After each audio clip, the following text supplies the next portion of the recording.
Graças a Deus. Cumprimento a igreja com a paz do Senhor. Amém. Que bom podermos estarmos na noite de domingo adorando ao Senhor e bendizendo o seu nome, porque Ele é bom e porque Ele merece. Amém. Louvamos a Deus pela oportunidade de poder adorá-lo. Louva a Deus pela vida do nosso pastor presidente, pastor Eliana, que tem nos abençoado, confiado a nós esse trabalho de missões. E de maneira muito fiel nós estamos trabalhando para que funcione e o nome do Senhor venha a ser glorificado nas nossas vidas através desse projeto de missão. É importante ressaltar que nós estamos olhando mais para a missão local do que para a missão transcultural. E o Senhor tem trabalhado no nosso meio, em cada visita que a gente faz, evangelismo, cada lugar que nós entramos, nós temos visto a boa mão do Senhor nos abençoando, amém? Queridos, abra sua Bíblia comigo, por gentileza, no livro do profeta Ezequiel, capítulo 37, versículo 13. Livro do profeta Ezequiel, capítulo 37, versículo 13. Quantos creem que Deus tem uma palavra para você esta noite? Eu creio.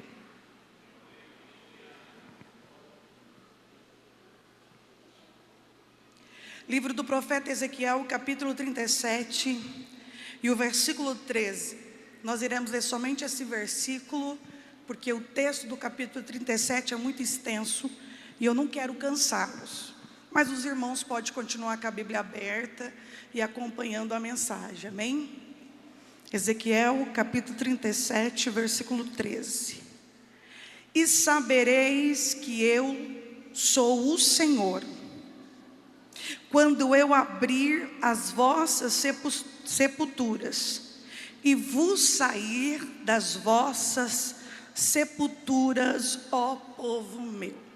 Irmãos, quem de nós já não leu o capítulo 37 do profeta Ezequiel? Na verdade é um dos capítulos mais famosos desse profeta. O profeta Ezequiel, para que os irmãos entendam um pouco, este sacerdote que serviu como profeta no cativeiro da Babilônia.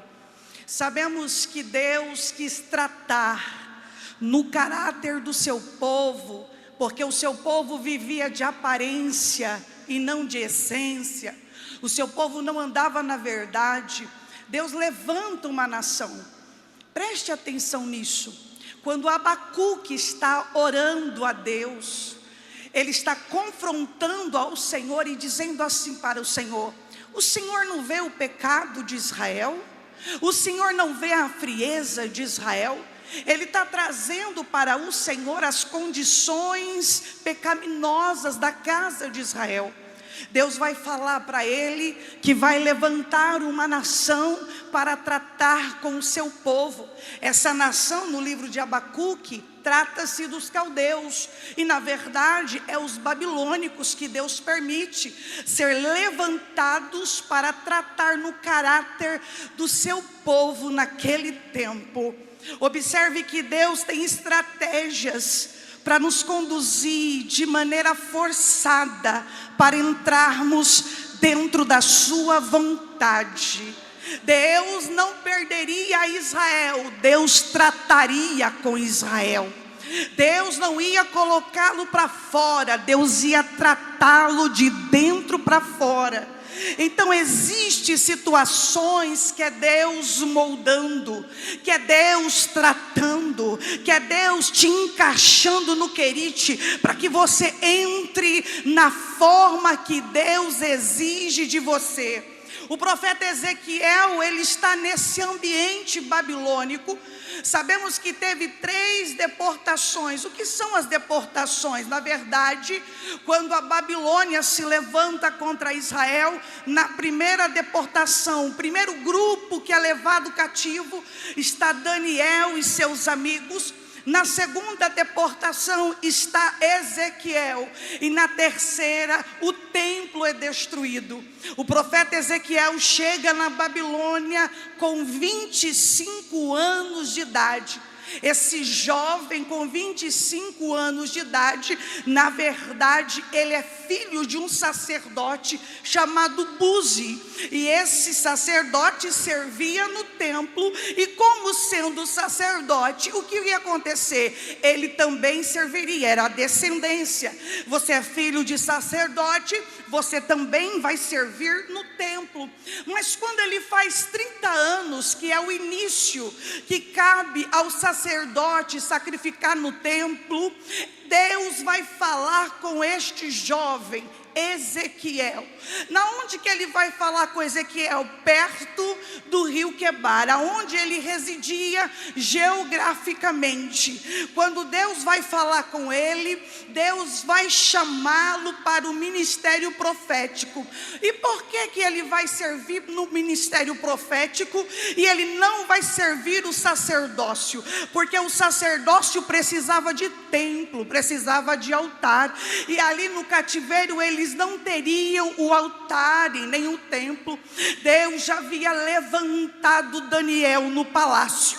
Deus já havia levantado uma voz profética dentro do palácio, e agora Deus estava a levantar uma voz profética no meio do povo de Israel no cativeiro. Observe que não existe melhor ou pior, existe necessidades de reino. Deus tinha necessidade de ter um Daniel no palácio e um Ezequiel no povo. Então não tem quem é melhor dentro do reino, que tem cooperadores do reino. O que é que nós temos? Nós servimos o reino. Então não é se eu estou aqui ou se eu estou ali, é eu atender a necessidade do reino. Eu não sei se você está disposto, mas o céu está gritando, dizendo: quem se dispõe a atender a necessidade do reino? De repente não é com o microfone na mão, é lá na rua, é na favela, é na onde ninguém vê, aonde ninguém honra, mas é lá a necessidade do reino. E se o coração está disposto, o que você precisa é servir. Aleluia.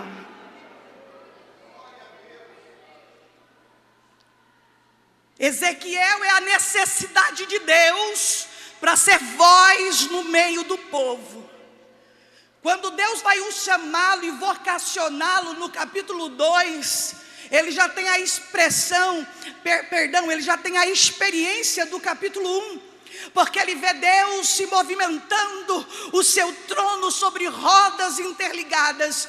Sabe que Deus estava dizendo para o povo de Israel: vocês me limitam geograficamente, mas eu sou Deus de perto, sou Deus de longe, sou Deus do monte, sou Deus do vale, e serei Deus de vocês dentro do cativeiro.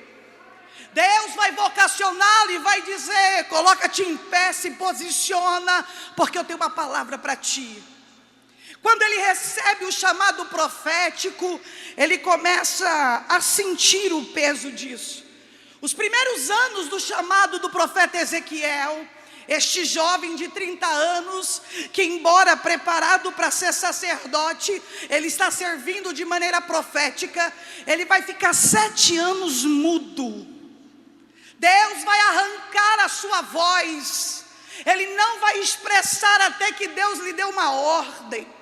Depois de 7 anos, Deus vai falar para ele: você vai se deitar 390 dias sobre o seu lado esquerdo, representando cada dia um ano acerca da casa de Israel. Passado 390 dias deitado do lado esquerdo, você vai deitar do lado direito agora. 40 dias representando a casa de Judá.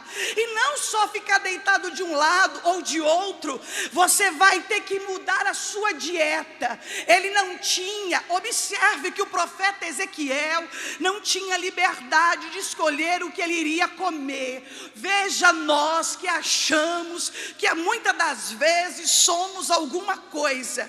Quando eu me deparo com esses homens da Bíblia, eu percebo que eu estou longe, mas muito longe, de viver aquilo que eles viveram. A dieta desse homem era comer um pão de cevada misturada com esterco. Ele só poderia comer 3 vezes ao dia e beber água bem pouquinho. Deus estava mostrando para o seu povo, através de tudo isso, um juízo. Agora, quer ver o que é mais lindo? É que Deus vai ferir o profeta de maneira profunda.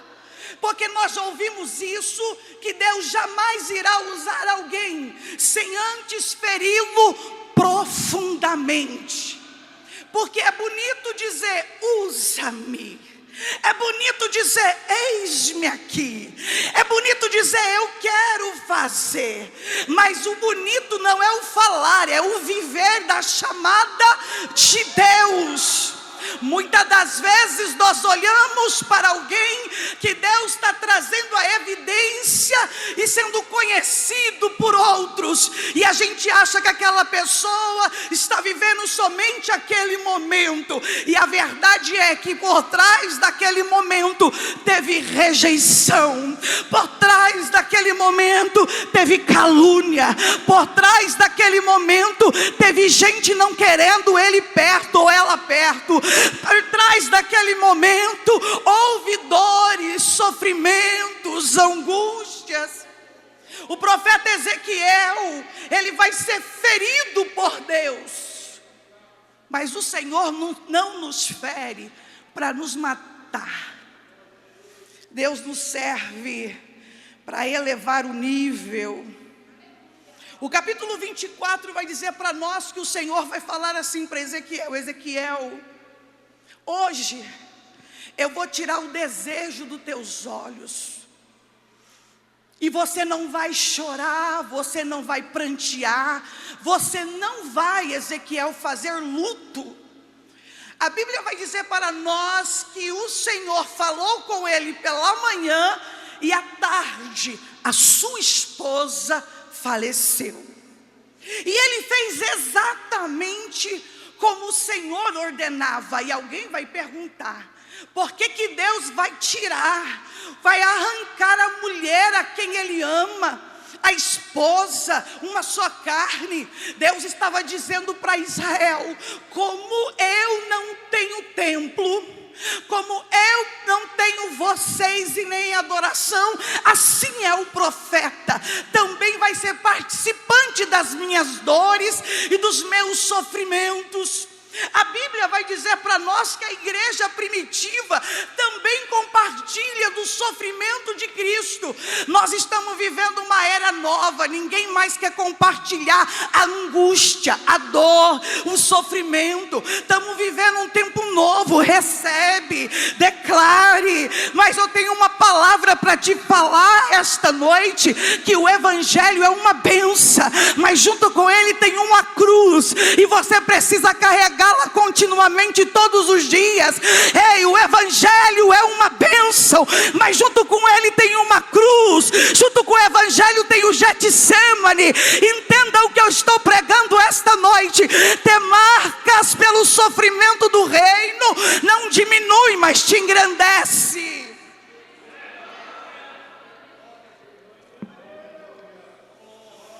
O profeta está sentindo nas suas entranhas o sofrimento, e agora Deus vai falar com ele acerca da casa de Israel. No capítulo 37, o texto vai dizer assim: e veio a mão do Senhor, e o Senhor me levou em espírito, e me pôs no meio de um vale que estava cheio de ossos secos. Em algumas traduções vai estar ossos sequíssimos. Agora veja, quem é que levou? Não foi o profeta que pôs a cara, foi Deus que conduziu. Não é quem quer, é quem Deus coloca no meio do vale. Porque não é quem vai, é quem Deus direciona. Nós precisamos entender que para viver o capítulo 37 de restauração, nós precisamos ser conduzidos e direcionados por Deus. Não adianta querer ir profetizar aonde Deus não mandou, só vai ter resultado aonde Deus te direcionou. Ei, Deus está dizendo que é necessário manter uma rota, é necessário manter uma direção, é necessário manter os olhos focados nele, para ele direcionar você. Tem gente que está profetizando, mas não está acontecendo nada.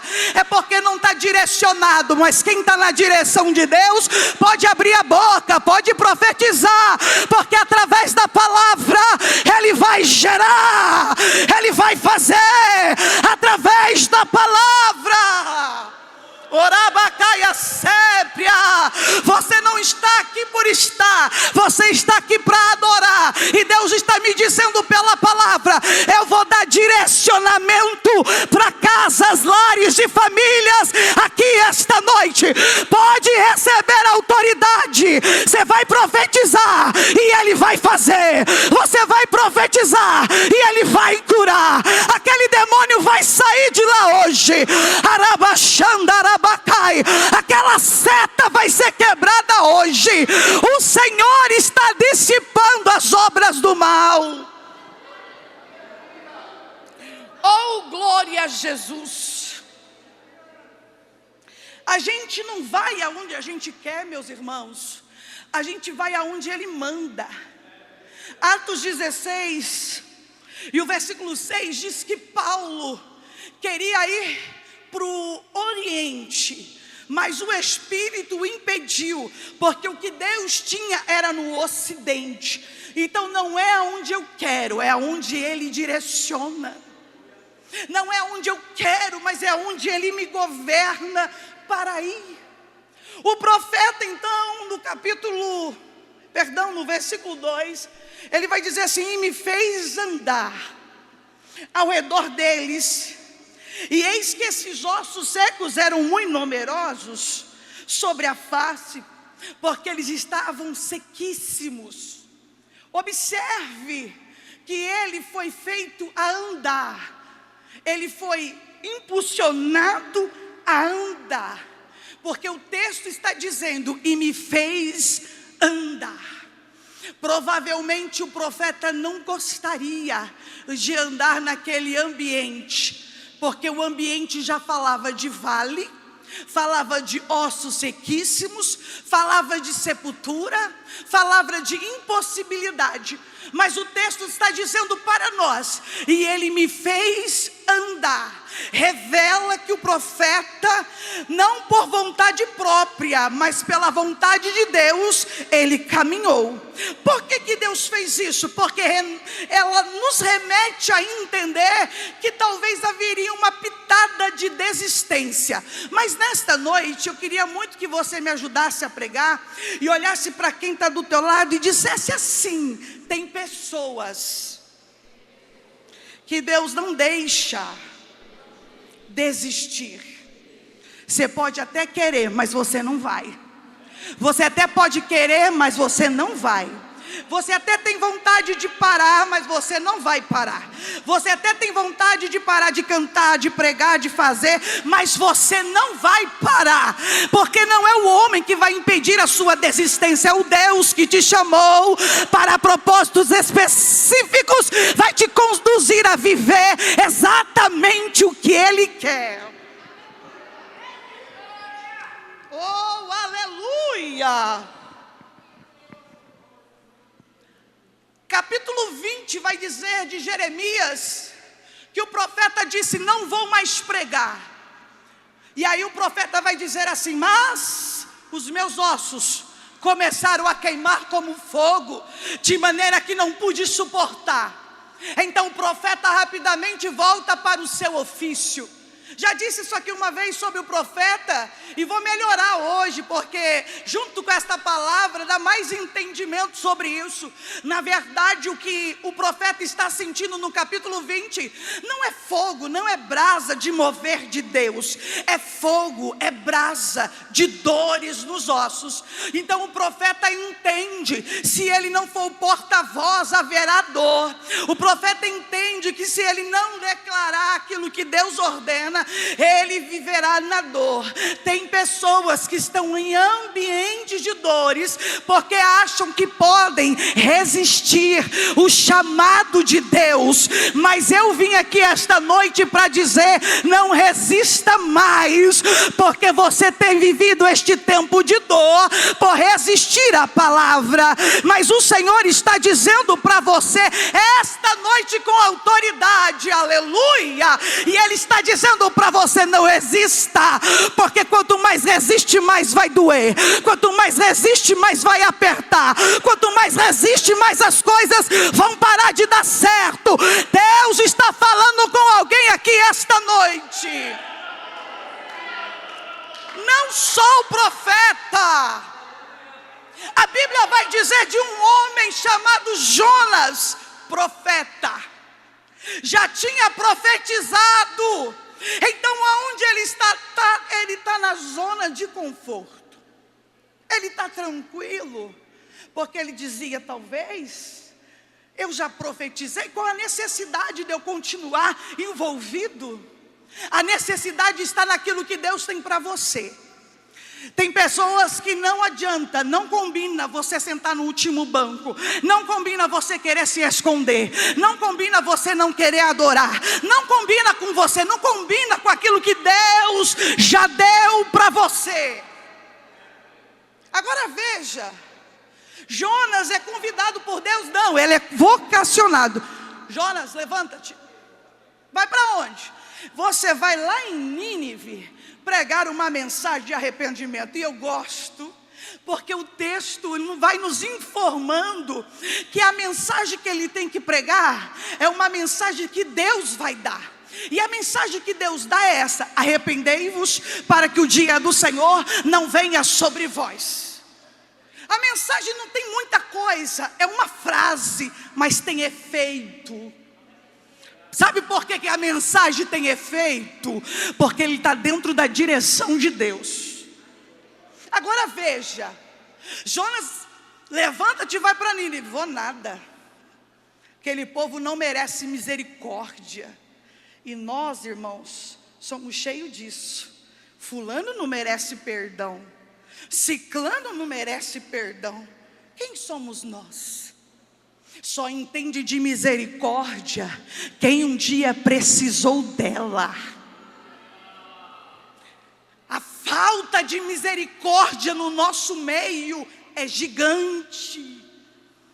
Sentenciamos a vida do outro por um erro, enquanto o sangue de Jesus é poderoso para perdoar pecados. Jonas disse: eu não vou para Nínive, porque Nínive é uma cidade sanguinária.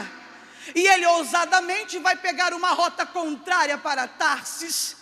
Agora o que ele não espera é que um vento começa a soprar. E existem ventos e tempestades que não são de ordem natural, mas é juízo de Deus para colocar profeta na rota de novo. Tem vento e tempestade que é Deus dizendo: volta para a rota, volta para o caminho, volta para onde eu te quero, volta para onde eu projetei, volta para o lugar que eu determinei. Entenda que a tempestade só vai se acalmar quando você voltar para a rota da obediência.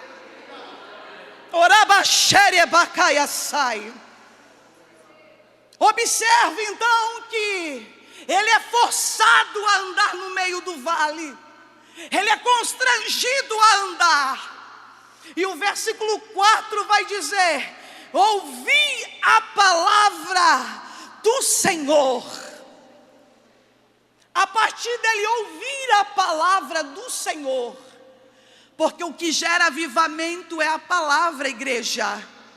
Hoje é o dia da Bíblia, e nós, como os assembleianos que somos, deveríamos propagar da maior forma possível, honrar da maior forma possível esse dia no nosso meio. E por que isso? Porque a palavra gera avivamento, a palavra gera mudança.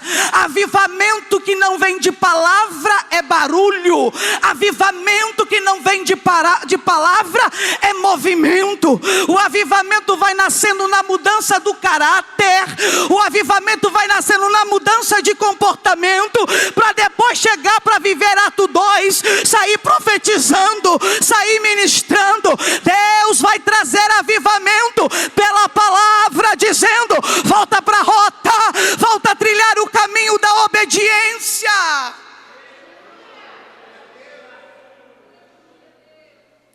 A palavra está sendo gerada através do profeta. O profeta está sendo ousado, porque ele está debaixo de uma ordem.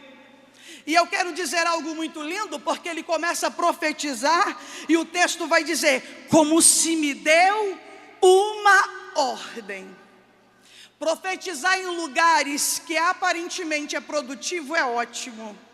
Profetizar em lugares que aparentemente é frutífero é ótimo. Profetizar vida onde não tem morte é ótimo. Agora eu quero ver você profetizar aonde não tem vida. Eu quero ver você profetizar aonde é seco. Eu quero ver você profetizar aonde não tem ponta nenhuma de nada florescendo. Porque profetizar em ambiente que está tudo bem é fácil. Agora profetizar em ambiente árido, hostil, frio, em ambientes que não condiz com a palavra de Deus é diferente. Mas olha só, eu profetizei conforme me deu uma ordem. Porque profetizar aonde tem ideia de vida é fácil. Mas eu quero te convidar hoje a profetizar no lugar que você não acredita mais que possa acontecer. Observe que o profetizar de vida não vem do Senhor, vem do profeta. E o profeta está usando a palavra do Senhor. Ele está debaixo de uma ordem. E eu quero liberar algo para a tua vida esta noite, para você iniciar segunda, terça, quarta, quinta e sexta, até o próximo culto de domingo, para que você possa viver algo novo. Deus está dizendo: ainda que ninguém acredita, profetiza. Ainda que ninguém dá crédito, profetiza. Ainda que ninguém investe, profetiza. Ainda que ninguém está achando que vai acontecer alguma coisa, profetiza, profetiza. O Espírito está te dando autoridade. Profetiza, profetiza sobre aquela casa, profetiza sobre aquele homem, profetiza sobre aquele jovem, profetiza sobre os teus negócios, profetiza sobre o teu trabalho, profetiza sobre o teu ministério. Profetiza, profetiza. Deus está te dando autoridade. Profetiza. Orabachandarahas, orabachandarahas, orabachandarahai. Quem entende que está debaixo de uma ordem, levanta a tua mão. Eu não sei aonde o lugar, eu não sei o que é que você precisa, mas vai profetizando, vai profetizando, vai profetizando. Libera a palavra de cura, libera a palavra de vitória, libera, libera, libera, libera a palavra de libertação. Ele liberta cativos, ele liberta oprimidos, libera. Isso não aconteceu só no Velho Testamento. O Evangelho de Marcos, o capítulo 6, a partir do verso 48, vai dizer para nós que os discípulos acabou de ver uma multiplicação de pães e peixes, e Jesus disse: vai, que eu encontro vocês lá. Só que à medida que eles não foram convidados, eles foram, preste atenção nisso, eles foram constrangidos para entrar no barco. Eles foram forçados a entrar dentro do barco, porque a multidão Deus despede, mas os escolhidos Ele investe para aprender. Vai entrar. Não quer o barco, mas o barco vai entrar. Você não quer subir no barco, mas é esse que é o caminho, pode ir. A Bíblia vai dizer que eles foram forçados. Chamado de Deus não é de livre e espontânea vontade, não. Chamado de Deus, a gente é forçado. Eu sou forçada dentro do meu chamado. Tem vezes que eu falo, não vou fazer nada. Aí o céu vem, você vai fazer sim. E a gente é forçado a fazer o que Deus ordena, aleluia. Os discípulos são forçados, porque Jesus está ensinando algo pedagógico para eles. Só que no meio da noite, e no meio do mar, bem no meio, observe que é no meio, tem uma tempestade. E o vento ele é contrário. Então você observa que não é uma característica de estar dando tudo certo que Deus está conosco. Não, às vezes o vento está terrível e Deus está conosco e nós estamos na direção. A Bíblia vai dizer que eles estão remando e o vento está contrário. Só que eles estão se esforçando. Se você ler o texto, você vai ver que eles estão fadigados, eles estão cansados, porque não vale a pena voltar, necessário continuar. E por quê? Porque eles estão debaixo de uma ordem. O profeta entendeu isso e ele começa a profetizar.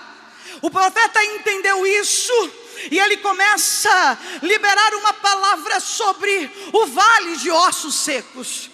Então ele começa a profetizar carne aonde não tem, junção dos ossos, e ele começa a profetizar. Mas o versículo 7 do capítulo 37 vai dizer que houve um reboliço e um grande barulho, os ossos batiam nos ossos. Porque quando nós estamos a caminho de algo novo, vai ter muito barulho, vai ter muita gente deduzindo muita coisa, mas o Senhor está dizendo, não se distraia, não se distraia, porque sou eu o Senhor que estou fazendo algo novo, algo novo. Eu vou melhorar ainda, irmãos. Porque para tudo tem uma anestesia, menos para colocar osso no lugar, menos, e só quem já teve essa experiência, sabe o como é dolorido, não é verdade? Eu nunca tive, graças a Deus, mas já tive perto de pessoas, a dor é insuportável, e não tem outro jeito, é bruto. O que Deus está dizendo?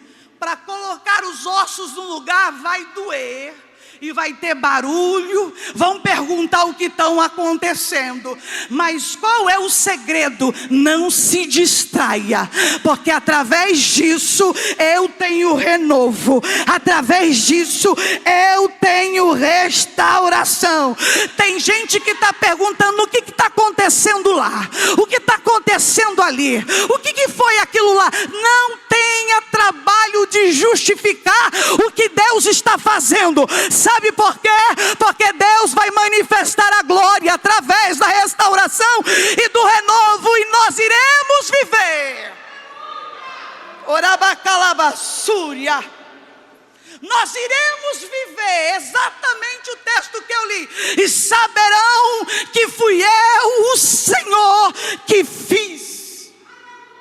Osso batendo no osso. Estou terminando. Osso batendo no osso, mas não está seco. Vai fazer o quê? Vai estilhaçar. Mas a questão é que quando os ossos estão aqui batendo osso no osso, é resultado de um período de processo que trouxe resistência para viver o novo. Como assim, missionária? Vou melhorar. Está dizendo assim: eu gerei resistência na dor, eu gerei resistência no cansaço, eu gerei resistência no desprezo, eu gerei resistência na angústia, eu gerei resistência quando te esqueceram, eu gerei resistência quando você não achava possível viver o que está vivendo. No versículo 9, ele vai profetizar. E como que ele profetiza? Ele diz assim, ó, profetiza, vem dos 4 ventos. Não é dos 4 cantos, é dos 4 ventos. Há uma ordem: sopra vento do sul, sopra vento do norte. É uma ordem, e essa ordem vai se consumando. Mas na verdade, vento no hebraico quer dizer fôlego de vida, essência de vida. Em outras palavras, quando ele estava dizendo sopra os 4 ventos sobre este lugar, ele está dizendo a essência, a adoração. Só adora quem está vivo, e só quem está vivo pode adorar. Só adora quem está vivo, e só quem está vivo pode adorar. Sabe o que ele estava dizendo? Que a partir desse vento agora tem adoração. Agora tem adoração. Agora tem adoração. Quem está vivo adora, e quem adora está vivo. Aonde estão os adoradores que manifestam vida através da palavra? Ei, você pode adorar, você pode dar glória, você pode bendizer o Senhor.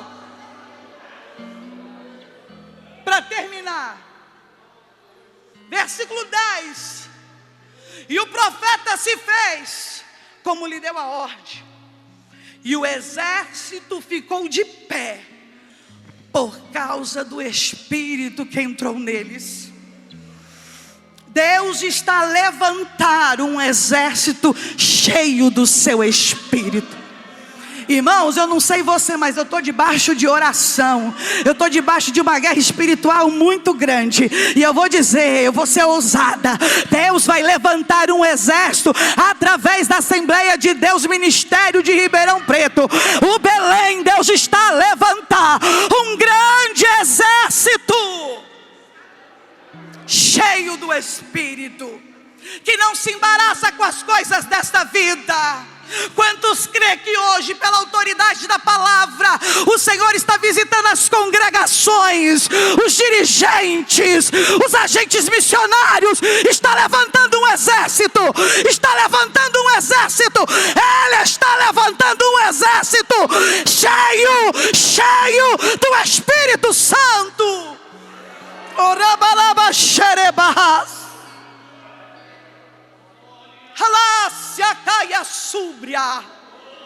E Deus vai dizer, e saberão que fui eu que restaurei através da promessa, e todos eles vão saber que eu sou. Posso orar, pastor? Posso orar pela igreja? Vamos se colocar de pé.